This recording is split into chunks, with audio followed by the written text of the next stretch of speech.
जीवन में कठिन समय किसके ऊपर नहीं आता। क्या आपको लगता है कि जीवन हमेशा एक जैसा ही चलता है और एक जैसा ही चलता रहेगा? कठिनाइयाँ, असफलताएं और निराशा ये एक ऐसी चीज है जिनका आना जीवन में लगा ही रहता है। जीवन में जिस प्रकार से सफलता आती है उसी प्रकार से असफलता भी आती है। जिस प्रकार से हम धन का संग्रह करते हैं उसी तरह से ये भी पॉसिबल है कि एक दिन वो धन भी चला जाए।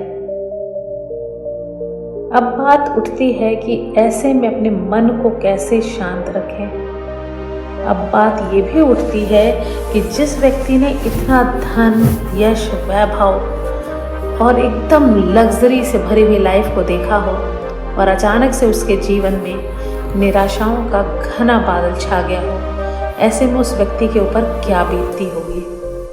क्या आपने जानने की कोशिश करी है कि किसी के मन में, किसी की आत्मा में क्या प्रभाव पड़ता होगा जब कोई व्यक्ति पूरी तरह से टूट जाता है? मैंने ऐसे जीवन में बहुत से लोगों को देखा है और अनुभव भी किया है कि आखिर वो किस दौर से गुजर रहे होंगे, उनके मन में क्या चल रहा होगा, किस प्रकार की परेशानियां, किस प्रकार की निराशाओं ने उन्हें घेर रखा होगा। इससे पहले कि आप आज की कहानी में खो जाएं, अगर आपने चैनल को अभी तक सब्सक्राइब नहीं किया है तो मैं आपसे अनुरोध करती हूँ कि आप प्लीज़ अभी चैनल को सब्सक्राइब कर लें, क्योंकि आज की कहानी उन लोगों के लिए है जिन लोगों को या तो बिजनेस में बहुत बड़ा नुकसान हुआ या कि उन्हें किसी भी प्रकार का जीवन में नुकसान पहुंचा है, पैसे को लेकर, धन को लेकर, या कि वो कोई बहुत अच्छा काम कर रहे थे और आज उनके पास वो काम नहीं है। ये कहानी उन लोगों को जरूर प्रेरणा का संदेश देगी। तो चलिए शुरू करते हैं बिना समय को व्यर्थ किए हम अपनी आज की कहानी। एक दिन गौतम बुद्ध अपने शिष्यों के साथ चर्चा कर रहे थे और चर्चा करते करते उनके एक शिष्य ने उनसे पूछा कि हे तथागत, क्या आप हमें कुछ ऐसी बात बता सकते हैं कि जब कोई व्यक्ति खूब कमाई कर रहा हो, उसके पास धन वैभव के बहुत सारे साधन हो और अचानक से ही वो धन वैभव के साधन जब उससे छिन जाते हैं तो उसके ऊपर क्या बीते? तथागत गौतम बुद्ध ने मुस्कुराते हुए उससे कहा कि मैं तुम्हें एक कथा सुनाता हूँ। एक व्यापारी था, उसने व्यापार में खूब कमाई की, बड़े बड़े मकान बनवाए, नौकर चाकर रखे, लेकिन दुर्भाग्य की बात है कि उसके दिन फिर गए। व्यापार में घाटा होने लगा, चारों तरफ से घाटा ही घाटा। वो एक एक पैसे के लिए मोहताज हो गया। जिस व्यक्ति के पास बड़े बड़े मकान थे, आज उसके पास कुछ नहीं बचा था, यहाँ तक कि सर छुपाने के लिए घर भी नहीं। वो किसी तरह से अपना गुजर बसर एक किराए के घर में करने लगा।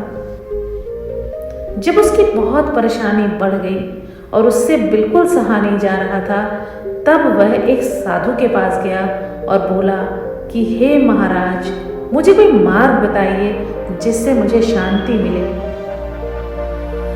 मेरा कारोबार बहुत अच्छा चल रहा था, सब कुछ बहुत अच्छा चल रहा था, पैसे, धन, वैभव की कोई कमी नहीं थी, लेकिन आज मेरे पास कुछ नहीं बचा है। किस प्रकार से मैं अपने आप को शांत रखूं? किस प्रकार से मैं अपने परिवार को दिलासा दूं? साधु ने पूछा, बताओ क्या तुम्हारा सब कुछ चला गया? व्यापारी ने कहा, हाँ महाराज, सब कुछ चला गया। साधु बोला, तुम्हारा था तो उसे तुम्हारे पास रहना चाहिए था ना, वह चला कैसे गया? व्यापारी चुप हो गया। जन्म के समय तुम अपने साथ कितना धन लाए थे? जब तुम्हारा जन्म हुआ होगा तो तुम अपने साथ घर तो बहुत सारे लाए होंगे, जिन घरों में तुम रहते थे। स्वामी जी, जन्म के समय तो सभी खाली हाथ आते हैं। उसने यही कहा बड़ी निराशा भरे शब्दों में कि हे स्वामी जी, जन्म के समय तो सबके हाथ खाली ही होते हैं। साधु बोला, ठीक है, अब यह बताओ कि मरते समय तुम अपने साथ कितना ले जाना चाहते हो? तुमने कुछ तो योजना जरूर बनाई होगी कि तुम मरते समय कुछ ना कुछ धन, कुछ घर, कुछ अपने व्यापार का सामान ले जाना चाहोगे। तो बताओ तुमने क्या सोचा है कि मरते समय तुम कितना सामान लेके जाना चाहते हो? उसने बड़े निराशा भरे शब्दों में फिर कहा, मरते समय साथ कौन ले जाता है जो मैं ले जाऊंगा। साधु बोला, जब तुम खाली हाथ आए थे और खाली हाथ ही जाओगे तो फिर चिंता किस बात की करते हो? व्यापारी ने कहा, महाराज, जब तक मौत नहीं आती, जब तक इन सांसों का तार बंधा हुआ है, तब तक मेरी और मेरे परिवार का गुजर बसर कैसे होगा? मैं क्या जवाब दूं अपने परिवार को, कैसे चलाऊं अपना घर? साधु हंस पड़े। हंसते हंसते उन्होंने कहा, जो धन के भरोसे रहेगा उसका यही हाल होगा। धन भी ऐसा धन जिसे तुम अपने साथ नहीं लाए थे, ऐसा धन जिसे तुमने इस जीवन में आकर कमाया था, ऐसा धन जो तुम्हारे साथ सदा रहेगा ही नहीं। उस धन के न होने में आज तुम इतना पछतावा कर रहे हो। और मुझे हंसी आती है ये सोच के कि उसी धन के अभाव में आज तुम्हारा ये हाल हो गया है। साधु ने फिर पूछा, क्या तुम्हारे हाथ पैर नहीं हैं? क्या तुम्हारे पास इतना अच्छा शरीर जो है वो किस काम का है? साधु ने उससे कहा कि धन का भरोसा जो व्यक्ति करता है उसे निराशा ही हाथ लगती है। तुम्हारे पास इतने अच्छे हाथ पैर हैं, इतना अच्छा शरीर है, और यकीन मानो पुरुषार्थ ही सबसे बड़ा धन है। ईश्वर पर भरोसा रखो और शांति का यही मार्ग है। व्यापारी की आंखें खुली की खुली रह गई। उसने मन ही मन ये विचार किया कि कितनी सही बात साधु महात्मा कह रहे हैं। आखिर जब मैंने अपना ये व्यापार शुरू किया था तब भी मेरे पास क्या था? मैंने तो इसे बहुत कम पूंजी से शुरू किया था, लेकिन हाँ, मेरे पास ये आत्मविश्वास था, मेरे पास ये भरोसा था कि मैं काम करके कुछ भी बना सकता हूँ। इसीलिए साधु महात्मा की बात बहुत सही थी और उन्होंने ये कहा कि उस व्यक्ति के पास अगर पुरुषार्थ बचा है तो वो खोया हुआ धन, जमा पूंजी, पैसे, व्यापार सब कुछ वापस ला सकता है। उसकी आंखें खुल गई और उसने उन्हें प्रणाम किया और निकल पड़ा।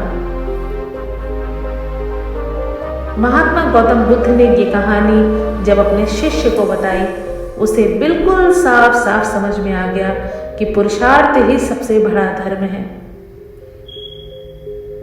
आज की कहानी हमें ये सिखाती है, चाहे कितना से बड़ा नुकसान हो जाए, बड़ा से बड़ा नुकसान भी हो जाए, हार मत मानिए, आत्मविश्वास को प्रबल रखिए, क्योंकि आपने जिस धन को कल कमाया था उस धन को आप आगे भी कमा सकते हैं अगर आप अपने हाथ पैर और अपने पुरुषार्थ पे भरोसा रखेंगे। सच्ची मेहनत से किया हुआ काम कभी विफल नहीं होता, इसलिए अपने पे भरोसा रखिए और फिर जुट जाइए, क्योंकि जिस धन को आपने पहले कमाया है वो आप निसंदेह फिर से आगे कमा लेंगे। आशा है आपको आज की कहानी पसंद आई होगी। हम मिलते हैं बहुत जल्दी अपनी अगली कहानी में। तब तक हंसते रहिए, मुस्कुराते रहिए और हाँ, अपने ऊपर विश्वास करिए, अपने पुरुषार्थ और अपनी मेहनत पर विश्वास रखिए। मेहनत करने वाले इंसान की कभी हार नहीं होती। धन्यवाद।